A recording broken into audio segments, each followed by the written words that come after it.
It's Wednesday night, and you know what that means? Well, maybe not. It's been a little while, but Just a Bit Outside Radio Show is back on the air, back on Facebook, back on YouTube. Share that link, share that love, as always. You know, like syphilis in a Thai whorehouse, you just can't get rid of us that easy. You got Mark, you got Keisha. Keisha, how's it going?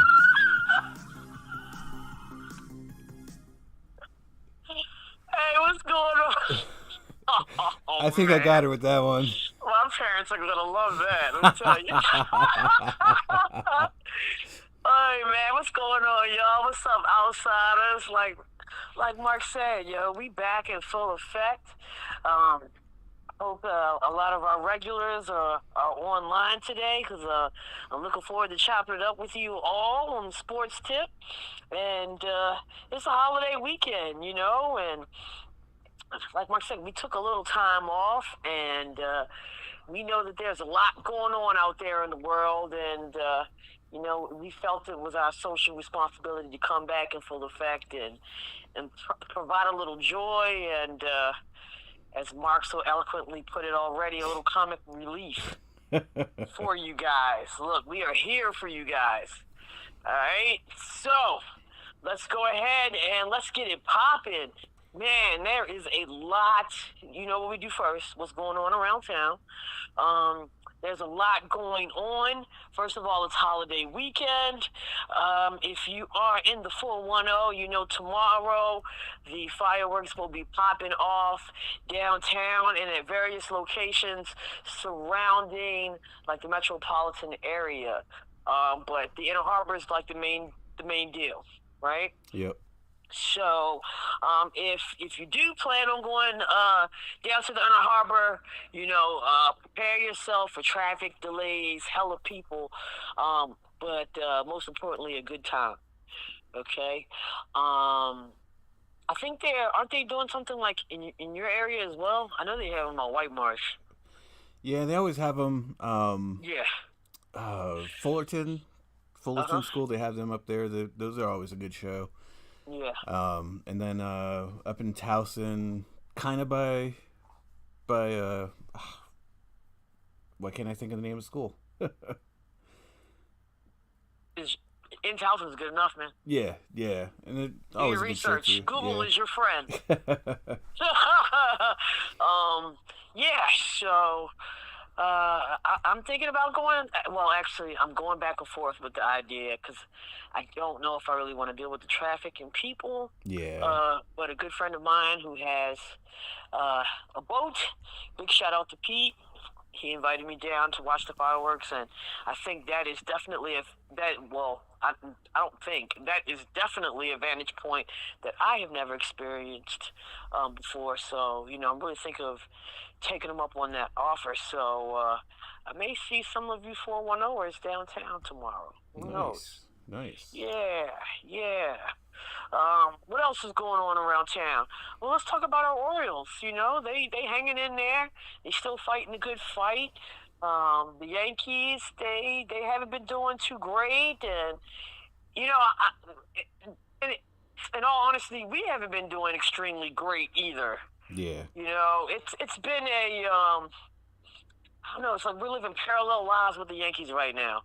The Yankees had lost at one point. It was like 10 out of 13, and we did not take advantage because we were losing at the same time. Well, I mean, somehow we did take advantage because even though we got swept last weekend or the weekend before, like Are we in first? We're still in first, yeah. Oh, okay, all right. Well, that is some good news, and you know, more good news for our birds. You know, it's become a thing now.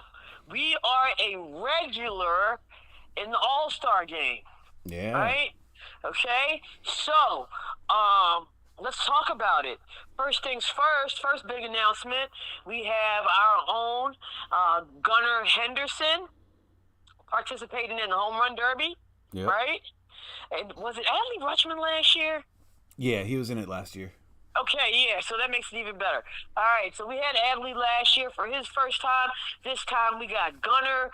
Gunner has been doing extremely well. I know at one point in the past couple of weeks he was leading the major in home runs.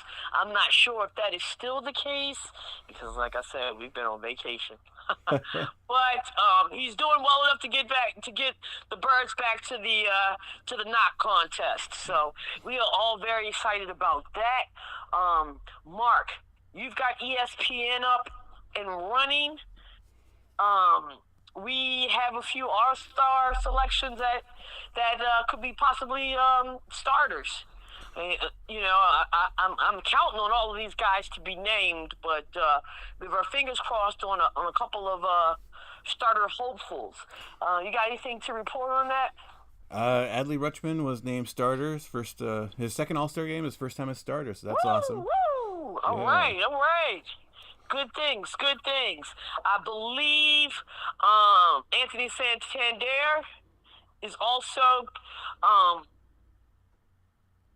could be selected. Garner Henderson, of course. And what was the fourth one? I believe there were four. I'll have to look that up. But at any rate, we will have some heavy representation. We will have some heavy representation for the Orioles and the 410 at the All-Star game. Hey, tell me something, Mark. What's the location of this year's All-Star game? Damn it, they just said it on TV too.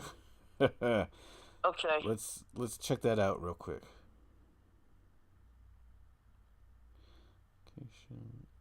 MLB live radio. Globe Life Field. Where is that? Globe Life. Arlington, Texas. Okay. Dallas area. Yeah. Oh yes.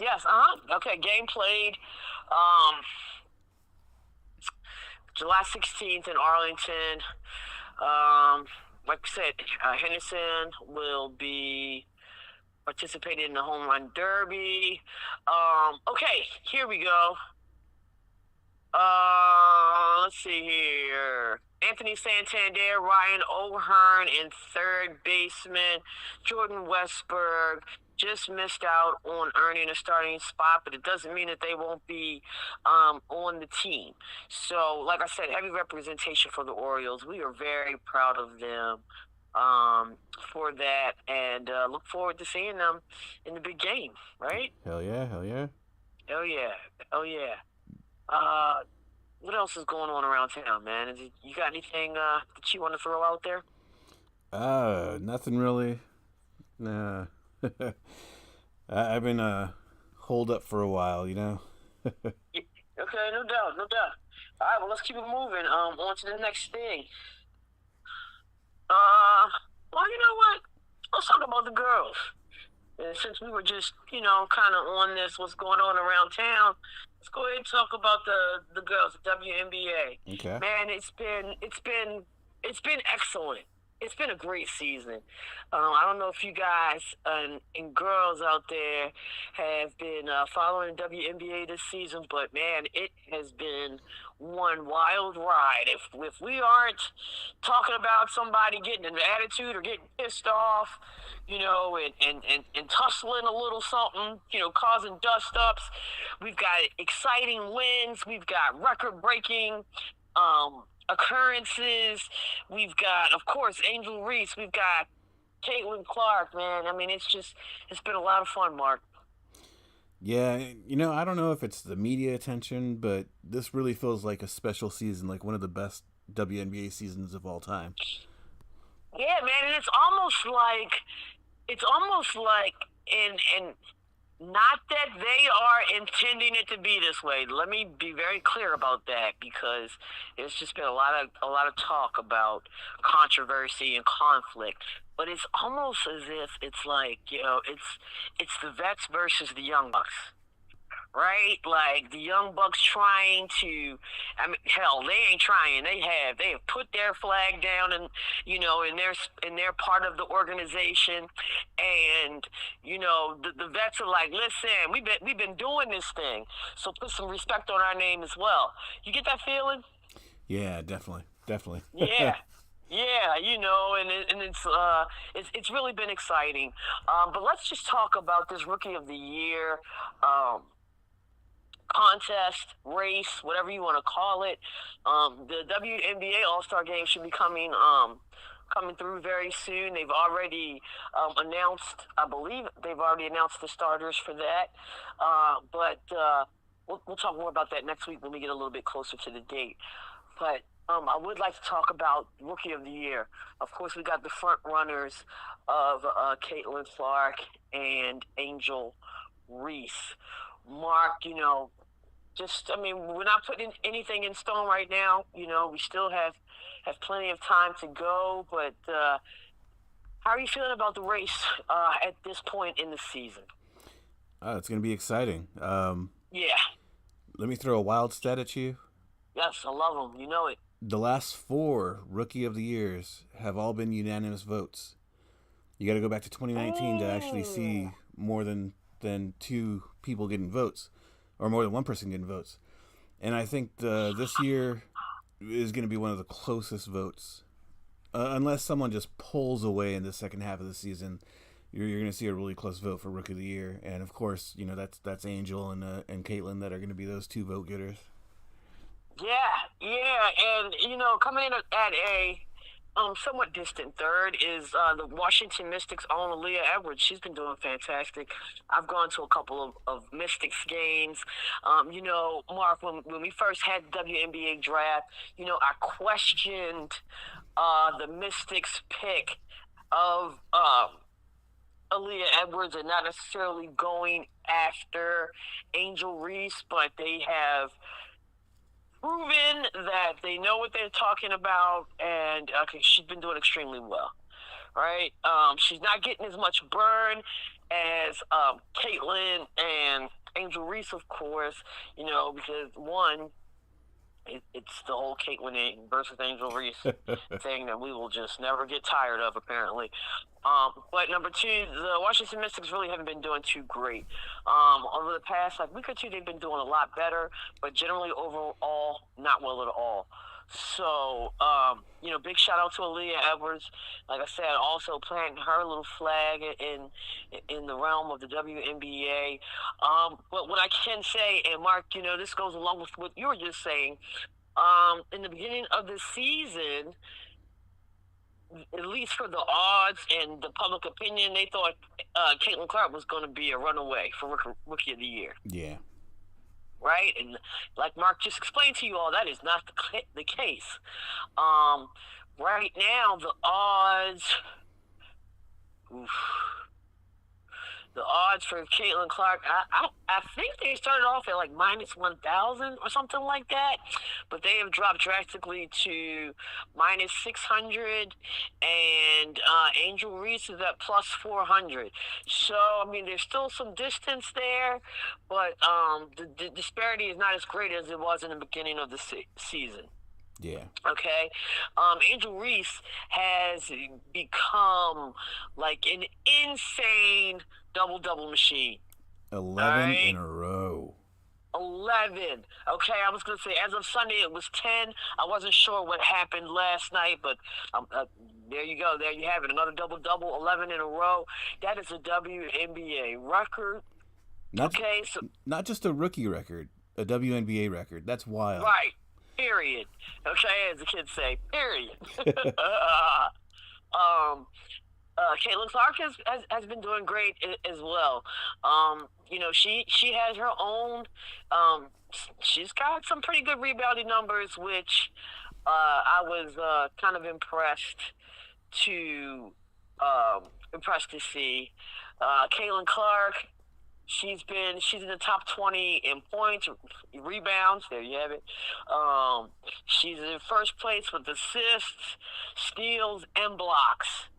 So that is across the board. To be in the top 20 across the board as a rookie, that's pretty impressive, right? Yeah. You just wrap your heads around that, outsiders. So both of these girls are putting in work. It's going to be a fight to the finish, all the way down to the wire. If we're going to sit up here and talk about wins, team wins as a factor? Because like that becomes a factor every once in a while. Well, not every once in a while. It should be a factor. Yeah. Because like your teams, your teams got to be like winning to a certain extent. To a certain extent, right? If it does come down to it, I just want to let's put the wins out there. All right. The Chicago Sky has 7 wins, 11 losses, which puts them at 389 on the win percentage. Indiana Fever 8-13, 381. So it's like even the damn teams are neck and neck. It's nuts. So everybody's going to be keeping an eye on that down the stretch, and it's great for women's basketball. I mean, the Aces, Las Vegas Aces, they've been selling out like, they have a record of sold out home games in the WNBA. Viewership is just, continues to grow exponentially. I mean, all of this is just absolutely great for the league. Absolutely great for the league, and we love it, right? Harry chimed in on the YouTube feed. He thinks Angel should win Rookie of the Year. If she keeps it up, Caitlin needs to work on less turnovers and taking better shots. Can't argue that. Caitlin usually shoots something like 4-12 and they hype her up. She needs to play more like J-Kid and less like Steph Curry. Which that Steph Curry stuff worked for her in college, but this ain't college no more. Yeah. Speaking of Curry, man, how switching gears here, let's talk about the men on the hardwood. How surprised were you to hear about this deal with Klay Thompson and the Dallas Mavericks? I haven't heard it, actually. Dude, he plays with the Mavericks now. He's signed with the Mavericks. What? Okay, so he's very surprised. Ladies and gentlemen. Wow. Yes.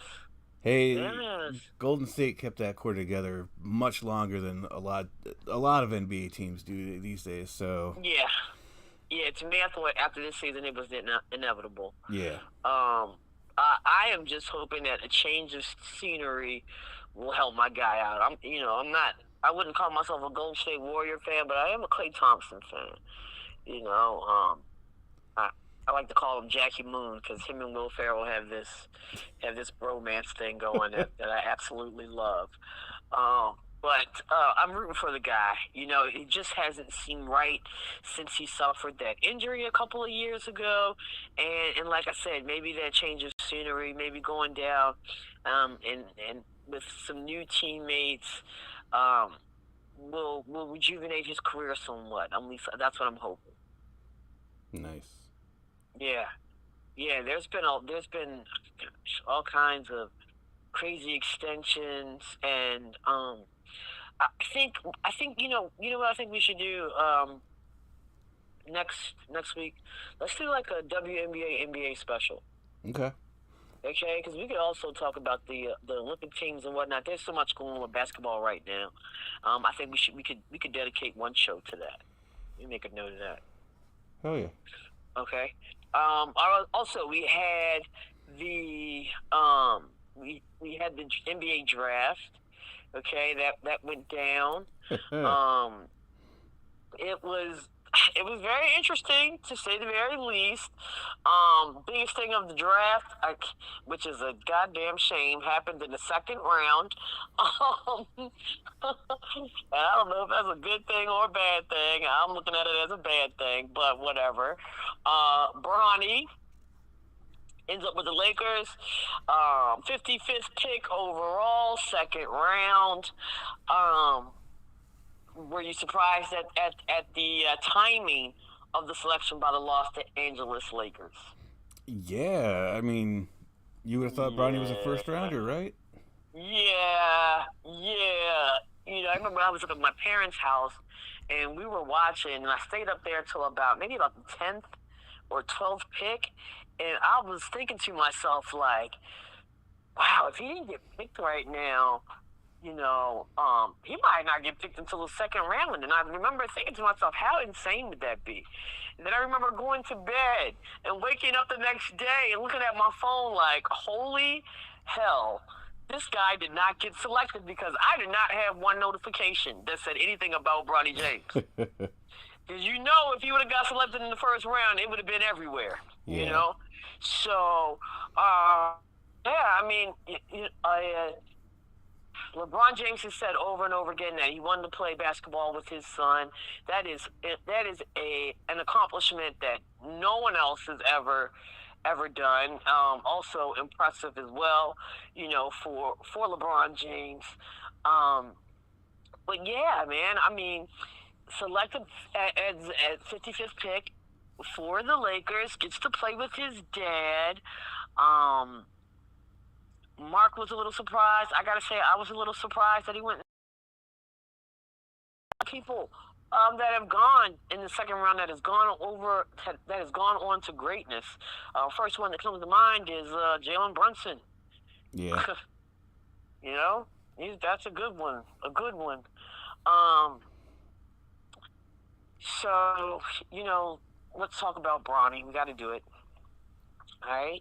As I just said, LeBron James, he said that over the entire course of this season, he was very clear with his intentions.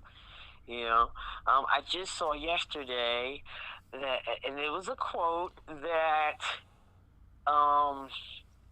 it really, Bronny said that, it really wasn't at the forefront of his mind to play with his dad. Okay. And we can kind of understand that, right? Because when you're young, your parents aren't cool. Yeah. We're all like, we think it's, general consensus is that it's amazing, it's cool.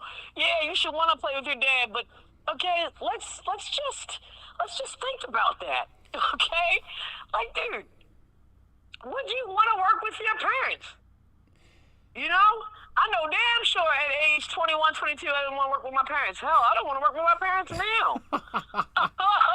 You know what I mean? I'm glad that they're retired and not working and living their best life. Sorry, Mom and Dad. Yeah, they know how much I love them. But I mean, yeah, real life. Like, this kid wasn't thinking about that crap, And me personally, I kind of wished he would have stayed in school one more year.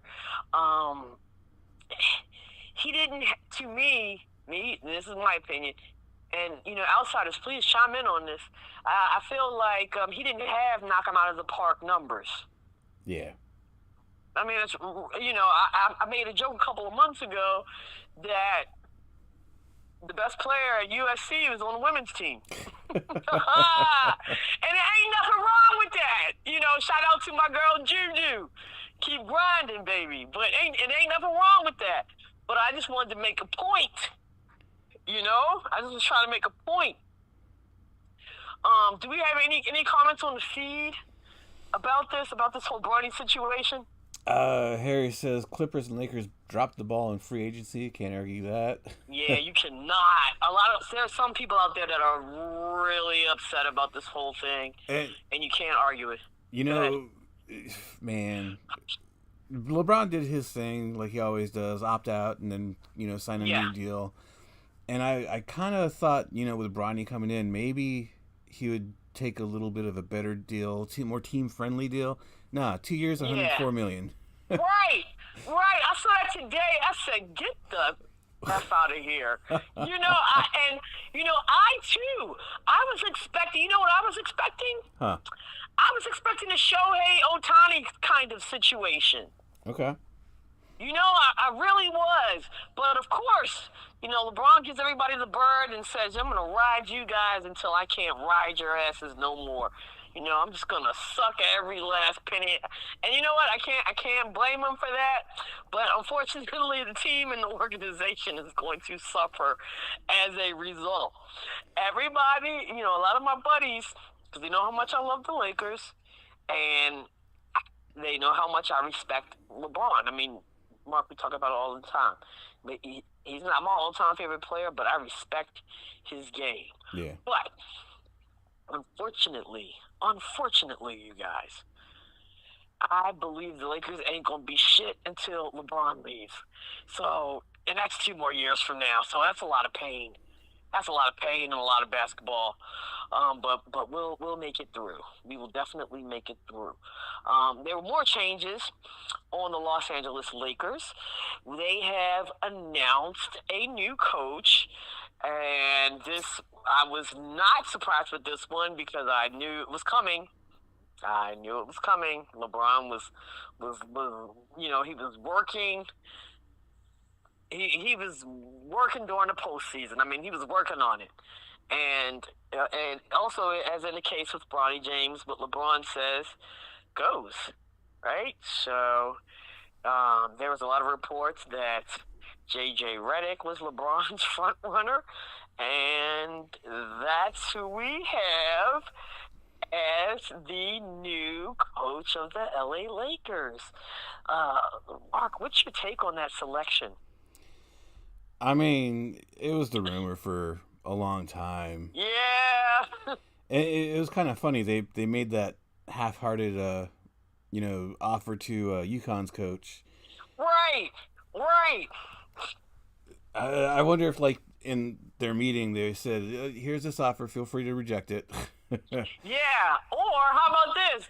Hey, guy, we're putting this offer out here. We want you to reject it. Exactly. You know what I'm saying? Like, we have to make it seem like there is some type of competition or whatever. Because I remember this was early April. I'm sorry. May, first week of May, I was on this bus trip with my family. We were going up to New York to see the Wiz, right? And this is when they first announced that the guy from UConn was in the mix as far as looking for the new coach for the Lakers. Okay, and my brother Jason, he's going off like, oh man, the guy from Connecticut is going to, he's going to coach the Lakers. And I'm like, dude, JJ Redick is going to be the coach of the Lakers. Yeah, and then that's exactly what my father did. He cracked up. And I'm like, I am absolutely telling you. I said, LeBron James has been talking to JJ Redick for the past 2 months. They've done this podcast thing together. He is handpicked for this Lakers organization. And I was like, let's even halfway entertain this whole selection with the guy from the UConn Huskies. Okay? Why the hell would he take that job?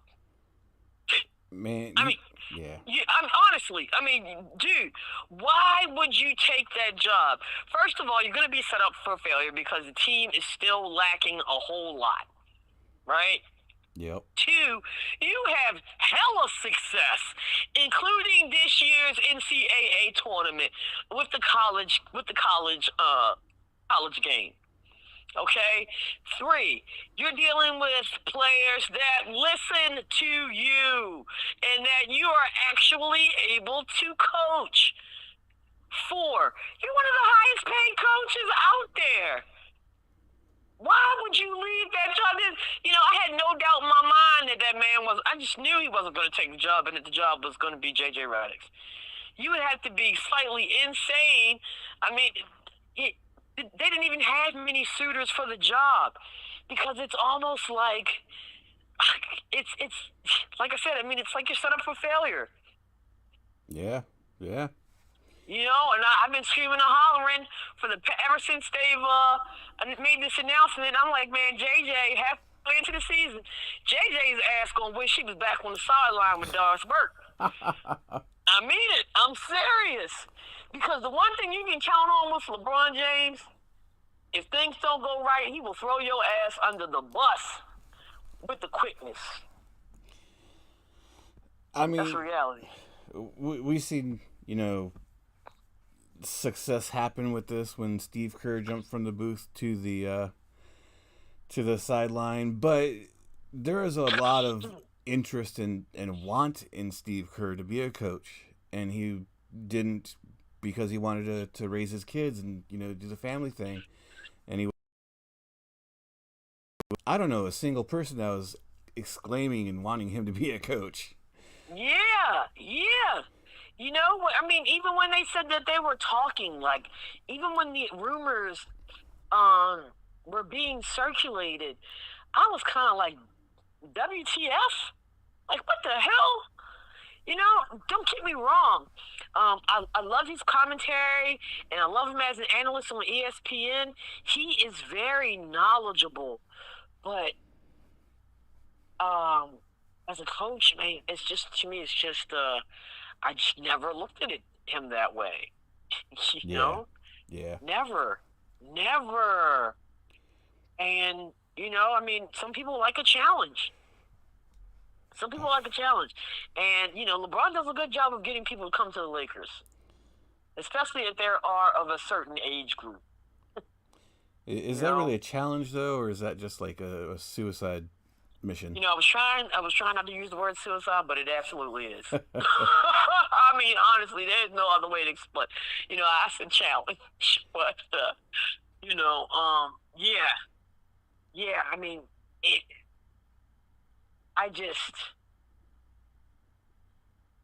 yeah, man, I mean, misery loves company. That's all I'm gonna say. I mean, it's gonna be something else. But you know, as a Laker fan, I do wish them much success. It's just that I'm not expecting it. So, for our next question, and this is for you outsiders out there as well, who is going to have the better season? JJ Redick or Bronny James? And I think that's a fair question.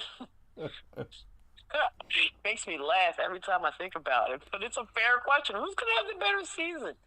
You know, Mark, I'm going to defer to you, man. I mean, who do you think's going to come out shining more than the other? More than the other, you got to go with Bronny on that, just because, like you said, halfway through the season, if things aren't going their way, LeBron's going to make sure JJ Redick is out of a job. Yeah. I don't think he'll do that to Bronny.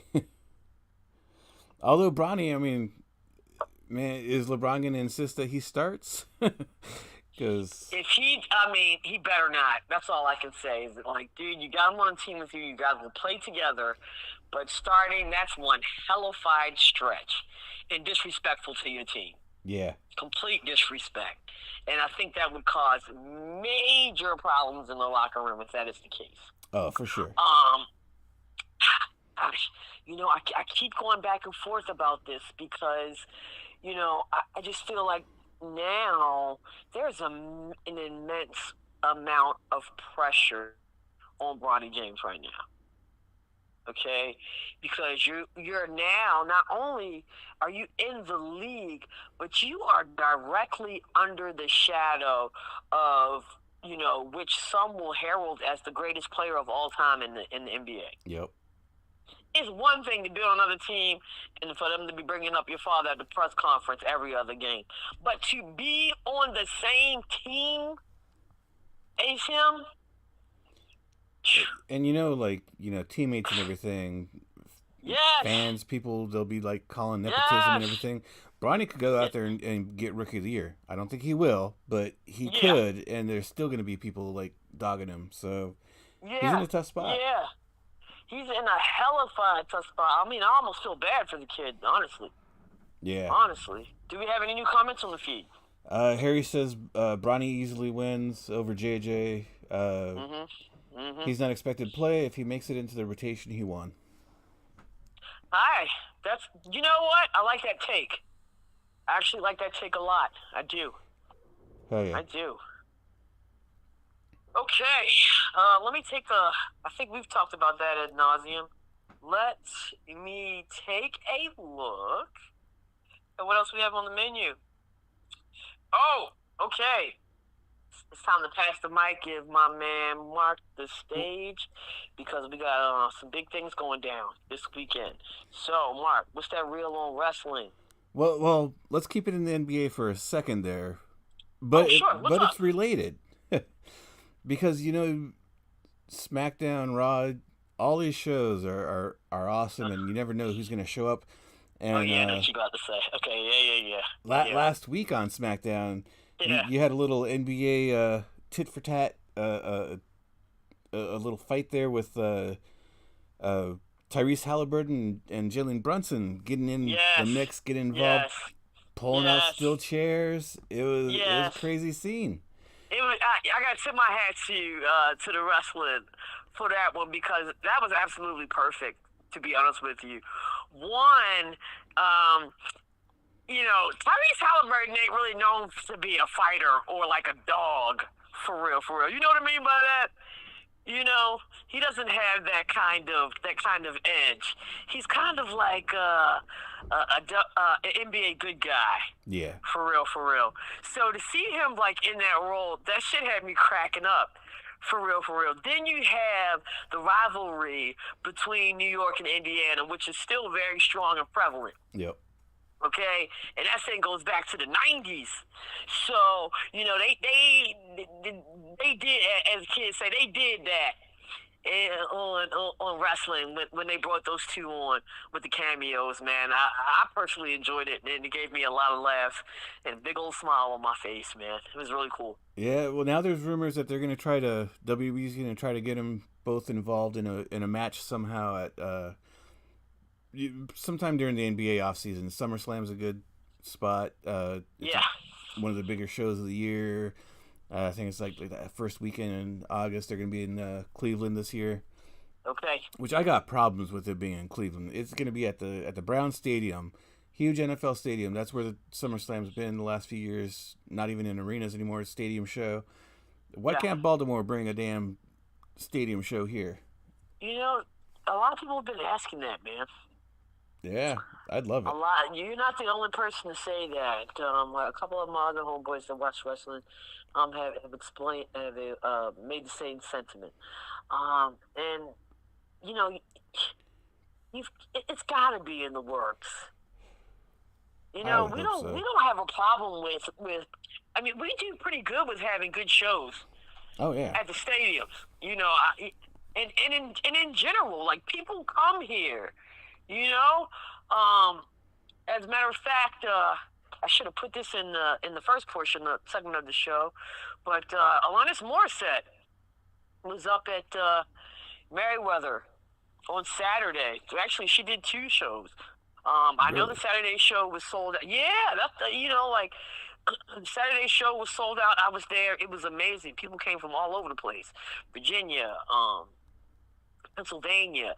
So, we do a good job of filling our venues with a variety of awesome acts. And like you said, WWE, that's no exception, man. I am actually quite surprised that it hasn't been done already. Yeah, and wrestling has such a rich history in Baltimore that yes, we've been to shows here and I've been to pay-per-views here, but I need to see something big like a stadium show. Like absolutely, it just Agreed. makes me more mad that the NFC or AFC rival Cleveland gets a stadium show before us. Yeah, and it's like, dude, is their market bigger than ours? I don't know. I can't fix my mouth to say that it even might be. I refuse to believe that. It's weird. I don't know. There has to be something about terms or something that is keeping that from happening here. But what I will say is this, Mark, if it ever does go down, we will most definitely be in the building for that. Oh, hell yeah. 2026 SummerSlam goes to a 2-night event too, like WrestleMania. So it's a massive show nowadays. Dig it. Harry mentions that WWE Raw is moving to Netflix. That's in January. They don't want to be PG anymore. They want the Attitude Era back. And yeah, I don't know about the PG thing or the Attitude Era thing because they still have advertisers. I think it's more so a money thing. I mean, these streaming companies are just they're really coming with it to get the events, which ultimately is about the viewership, right? I mean, that's how they make their money. Absolutely, yeah. So, and Netflix is moving to more live stuff, so that's a huge hit for them. It's the trend.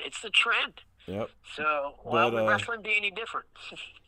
Streaming events on wrestling and everything. This weekend, you got Money in the Bank. It's one of the biggest pay-per-views of the year. Always a great show. Looking forward to it. And, definitely plan on checking it out. Peacock, Saturday, 8 p.m., I want to say. You got the Bloodline versus Cody Rhodes, Randy Orton, and Kevin Owens. Yeah. Yes. Damian Priest defending his championship against Seth Rollins, the former champ. So it's going to be... And the Money in the Bank matches are always great. So have fun. Check it out. And you're gonna have Mark and Keisha hooking up to watch the game. So I'm kind of feeling like maybe we should do like a little promo, maybe like a little halftime promo, like halfway through or something like that. Maybe. A little quick video. We can, sit up there really quickly, talk some shit about what we've seen, and Hell yeah. the beers will be flowing. So that may make for some good watch. Speaking good watching. Speaking of wrestling not being PG anymore. Right. Right. Hey, it's always a good time when Mark and Keisha get the beers flowing. I'll tell you that much. Hell yeah. Hell yeah. Hell yeah. Hell yeah. So, I think that's all I got on the menu for tonight. Mark, were there any other announcements or anything you wanted to run past before we sign off for the evening? That is it that I can think of. Yeah. Okay, sounds good. Well, listen, you guys, we like we said earlier, we're so happy to be back. We were so happy that some of our regulars have tuned in and chimed in on the feed. You guys know how much we love you and enjoy talking and chopping it up with you on the sports tip. We got a lot on deck. Man, I mean, these next couple of months are going to be extremely action-packed. We have the Olympics. Copa is going down. We're going to have to make some time to talk about soccer. There's just, Wimbledon's going down. I mean, it's just so much. It's going to be hard to cram everything in every week, but, bear with us and continue to tune in, man. I mean, we really appreciate y'all.